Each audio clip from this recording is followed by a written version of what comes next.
Hi there, Jean Greer here at Stylish Fireplaces. If you want to add an electric fireplace to your construction project, what is it that you need to know in order to prepare? So these tips are on our stylish blog at stylishfireplaces.ca, and you'll also find the best installation information in the owner's manual, and those are always attached to the product pages on our website. Let's start with electrical requirements. All electric fireplaces will connect to 120 volts. Some will also connect to 240 volts. Those units are what we call dual voltage, and you don't order a different fireplace, but you need to know that you have options with some electric fireplaces and you have to choose 120 or 240, but all will connect to 120 volts. The gold standard would be a dedicated circuit. So that means there's one circuit breaker on your electrical panel just for the fireplace. And that's because there's a heater in 99% of electric fireplaces, and that heater will draw all of the power on the circuit when it's being used. So you need to have enough power available for that. If you do not have enough power, if you do not have a dedicated circuit for any reason, then you're going to be limited in the heat functions that you can use with your electric fireplace. A dedicated circuit means that there's one circuit breaker on the electrical panel just for the fireplace. It does not mean it has its own outlet. That's just one outlet in a series in the room. A dedicated circuit means one circuit breaker just for the fireplace. If you flip that circuit breaker, only the fireplace would go off. That's a dedicated circuit. And a licensed electrician is the best person to consult with when you're talking about the electrical requirements. We don't consider electrical to be a DIY project, so please consult a licensed electrician. So you've got a dedicated circuit for your fireplace. If it's 120 volts, it's a 15 amp circuit. Most electric fireplaces will come with a plug and a cord.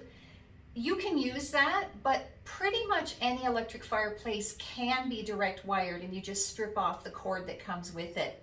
Some of them must be direct wired. So if it's 240 volts, it's definitely going to be direct wired. Anything that's built in must be direct wired. So this three-sided fireplace is a really good example of a built-in unit. All I'm seeing here is the glass window. Everything else is behind these wall panels. And so the only way for me to get this fireplace out of the wall is to take this wall apart. That is what we call built-in. This cannot be on a plug. It must be direct wired.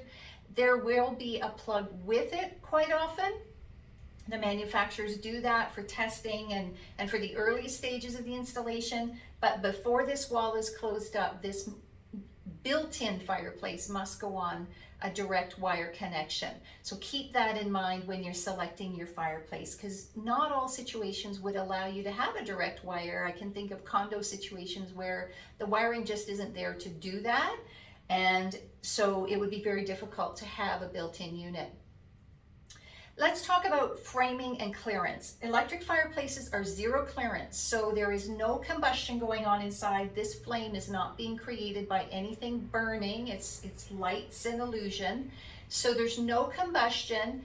There's no way that this fireplace is heating up the wall, so it's truly zero clearance. So I can frame my wall with wood studs or metal studs, and my wall coverings don't have to be non-flammable because there isn't a risk of combustion happening around an electric fireplace in that way. So zero clearance, build with whatever materials make sense for your particular project. It's also, no combustion means there's no vent required. So I don't have to worry that this is on an exterior wall. I can put an electric fireplace on any wall in the house as long as I have access to my electrical power. There is no venting because there's nothing burning inside, so I don't need to bring in outside air for combustion as I would with a gas fireplace. So it's super flexible in terms of where you can put it as long as you have access to power. So no venting, zero requirement, zero clearance for your framing requirements, and you do have some very specific electrical requirements that we want you to consult an electrician about. All of that information is on our Stylish blog, and it's also on the product manuals at stylishfireplaces.ca.